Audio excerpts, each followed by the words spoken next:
For the better part of the last month or so, every time that we've set out for a hunt in the Hunter Classic, it has been with a very specific goal in mind while trying to complete the Summer Fiesta missions, and even going back prior to that, after getting the 200 whitetail, we've pretty much always focused on trying to get a 400 scoring Roosevelt elk, so I wanted to take a break from that and just go for a hunt with no particular goal, and to really drive the point home of just trying to have fun on this hunt, we do not have a bow. We have two classic rifles today, the 303 British and the Mosin-Nagant 7.62 by 54. So I think it's going to be fun. I'm looking forward to hunting out here on Timbergold Trails with these two rifles, and we'll see what we can find with some of the coolest guns in the game. There is no way we are starting this hunt with a non-typical mule deer buck, 215 to 250 on the estimate. I just fast traveled down here, mostly because we weren't getting any elk up on the road where we got started, and this has happened on too many occasions to count. We head out on a hunt, particularly on this map, and end up killing something really cool not long after 6 o'clock, and the lighting is just not that good, but we're not going to pass up that opportunity. But yeah, we only walked down the road a little ways, didn't get a whole lot going on, and I just thought maybe it would be worth fast traveling over to here. Got a grunt, and we already have a really nice kill, and I haven't even gotten to talk about how part of the idea with this hunt is that a lot of cool stuff often happens when you least expect it. A 294 scoring non-typical mule deer buck, that's going to be worth taxidermizing, no doubt, and we'll try to get a trophy shot as best we can with this lighting. And all things considered, other than the fact that I forgot to put the proper camo on, so we still have the Werewolf 2020 or 2019 shirt on, that actually worked out decently well. Now, I don't know, normally I don't use the filters. This may be one worth using the chroma filter just to kind of help brighten it up a bit, so let's actually do that. We'll probably go back and put the rest of the Fall Forest camo on, but go figure, like I said, I had planned on going into at least a little bit of a spiel talking about how so often in the Hunter Classic it is when you're not actually hunting something when you end up finding it. And while we're not necessarily after non-typical mule deer in particular, that kind of goes to show it. And we haven't even gone all that far, and now we have some gray wolves coming in. Now, they have a new fur type, and I'm not actually sure exactly what that fur type looks like. I'm pretty sure we haven't had the opportunity to take one just yet. But there is a reddish colored male there. I'm a bit worried that they're kind of close, but oddly enough, gray wolves are not like super observant, at least compared to some other species. We'll have some time to sit here and make a decision, but I don't hear any others, so I think we'll take this guy. Looks to be the biggest one. And I mean, if that guy's not going to go anywhere, we'll just drop that one as well. So all the kills thus far have been with the 303 British. Just kind of happens to be the gun in slot 1, otherwise it would have been the Mosin, but I really haven't given the 303 as much credit as it probably deserves. Now that shot, right lung liver on a wolf, that is what you'd expect to happen, but even at close range, taking the angle that we did here, kind of in through the tail to the hip bone and out the left lung, that's fairly impressive, again, even at only 25 meters, but I think, at least for the next couple, we'll try to go with the Mosin and do a little bit of comparison, but man, I mean, we haven't traveled 700 meters yet. 2 wolves and a non-typical mule deer. Seems coming to Timbergold today was the right move. So naturally, what is going to be our second mule deer buck of the hunt, yet again, interestingly enough, a solo buck. That one is with plenty of light, whereas the big non-typical was still rather dark, but I think we must have hit a little bit low. We were above him, so we could well have shot right underneath the lung, but I would say, with the Mosin being as powerful as it is, that still is likely to bring him down. Probably just best we give him a little bit of time to expire though. So not the best, but it still was enough to bring him down eventually. The wound time was about 3 minutes. Now I don't know how that was intestines. To be honest, I didn't even click on any blood till we ended up at footprints, so I never saw that it was indeed apparently too far back. Maybe he took a step forward as we took the shot, but that certainly was not something that I noticed. What I did notice, however, is just down here was a max weight mule deer buck track, which is fairly fresh. I'm fairly confident that we would have spooked him 12 to 19 minutes ago, 115 to 140 kg. So No doubt it spooked either when we took the shot or possibly even just as we were going along tracking him, but I think that's something we'll attempt to track down. I'm honestly not sure, but I think this is the buck, and the problem is I've clicked on another track because I think a buck in the same herd actually grunted, and that's why I believe this is the right one. Because one of the tracks in the area lit up when we got the other grunt, I can only assume that it was all the bucks traveling together, and there were more, such as that little guy over there on their way in. For whatever reason, the big one decided to come in that way, and I actually don't think you can cross the water down there below the bridge, so we'll have to go up and around.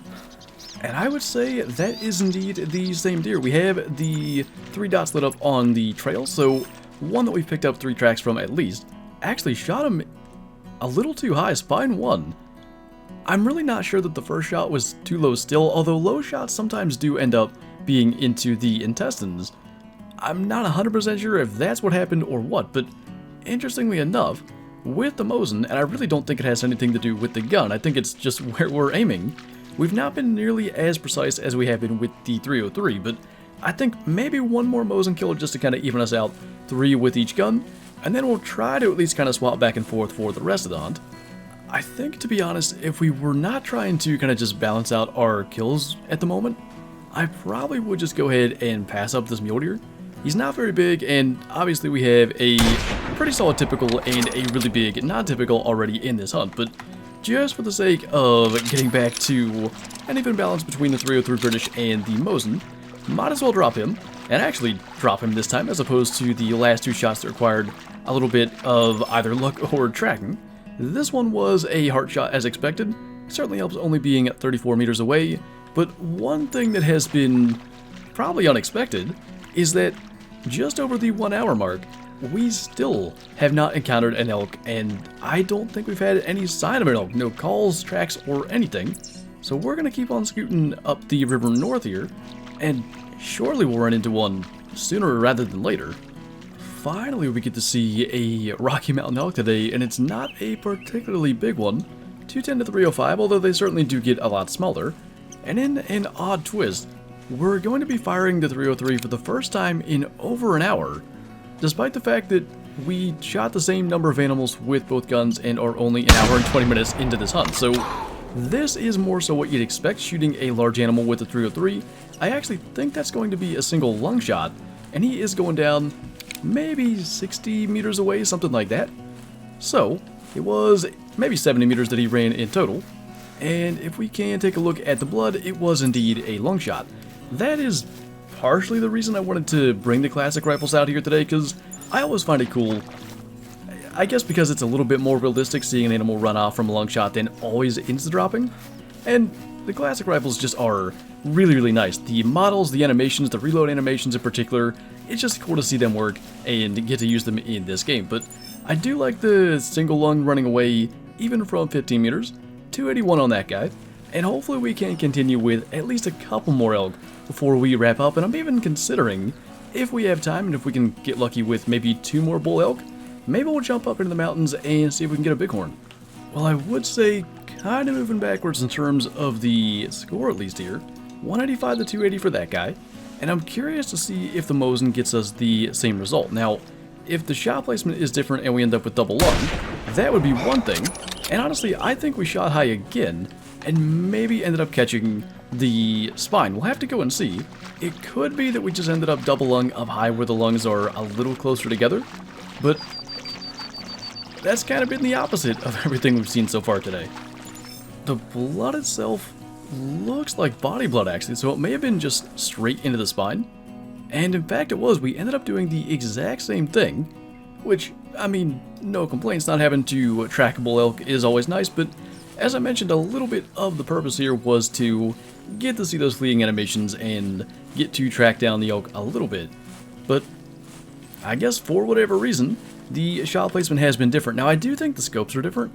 It is a straight 4-power classic rifle scope on the 303 and a 3.5 power on the Mosin, and by the way, those are the only scopes you can put on those guns, so they're not interchangeable or anything, but I really would have to doubt that half a power is doing that. I don't know why that keeps happening.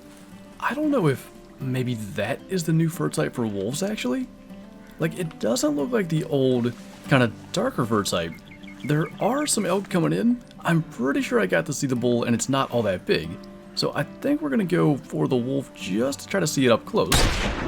And at least that time at range with the Mosin, we were able to bring that down in its tracks. Now, maybe it was the angle. I know the fur can sometimes look a little bit weird, but to me that just did not look like what we're used to seeing. And I want to say, unless I'm misremembering and it's the coyotes that got the black and tan, I thought that was how they described it. So maybe when we get up here, I can go back and find the update when they talked about it, because I know wolves got one too. And this might well be it. It absolutely has to be, because there was never like the whitish coloration up around the face, and definitely not the brown coloration in there too. Now, I didn't even look. I think it might have been a small male, but I kind of forget. It was a male. Managed to hit that spine once again. It seems like it doesn't matter what we do. That seems to be what happens. But just because we haven't seen this one yet, we'll take a quick photo. And it probably does show a little bit better here. You can really see the lighter coloration towards the back end.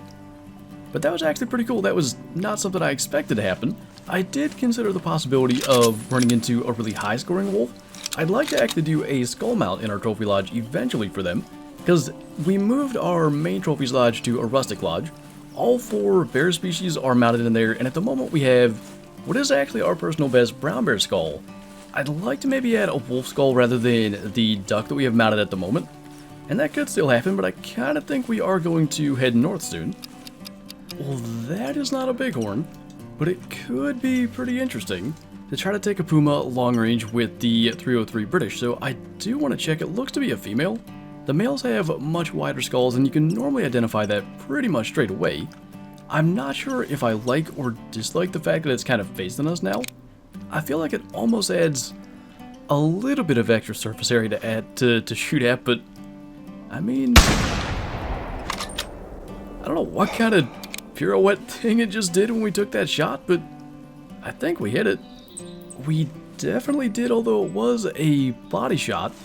And now the question becomes, is that enough to take down a puma? I would kind of expect it to be, but then again, 200 meters, not really sure if that's going to really hurt the amount of damage that round is going to do. Looks like this is probably our next blood track then. Generally, when it comes to any animal this body hit, 3 blood tracks in a row are at least a good sign. That's 2 in a row. And I would expect if there are going to be 3, that track would have to be fairly soon. I don't see a cone there. That is pure luck that we happen to step right on top of that. There are some areas where it seems like the tracking cone just doesn't appear. That, maybe one of them, or was it this? It was that. Just perfectly underneath the log. So, it may or may not go down. I mean, the mule deer did earlier. Or actually, the mule deer was intestine hit, so that comparison doesn't really apply, but the good news is they maxed like 35 kilograms lower. Maybe that kind of plays into our favor. And luckily it was enough to bring it down, so pretty good deal. That was 192 meters away. 12 score, as most female pumas are, and not to actually take a trophy shot, just to try to see where we impacted it. You know, that's about where I would have wanted it, maybe a little bit farther right, kind of center of the chest, but is that a matter of the angle that we took the shot from? Is that a matter of the round losing too much energy to reach into a lung at that range? I don't know, but I'm actually pretty happy with where that shot landed, and that was why I took the shot so quickly. Sometimes I find in the Hunter Classic in particular, because of the way the scope movement is, sometimes it can just be really tough to get exactly where you wanted, and I happened to be in that case, and clearly with the location of the wound there, we hit where we wanted, just didn't quite get into a lung regardless. But it was really good to get out here without a specific goal in mind, and I don't know that I can really say that the non-typical was specifically because of that. However, if we had something else to do, I may have not fast traveled right away, just because I would have been so, I guess, intent on completing that goal. With no goal in mind, we can go wherever we want, and we got ourselves one of our better non-typical mule deer in quite some time, almost 300 inches of antler on that. That was a pretty cool find out here on Timbergold Trails. But anyway, that is going to do it for this video, so as always, thank you guys for watching, and I'll see you next time.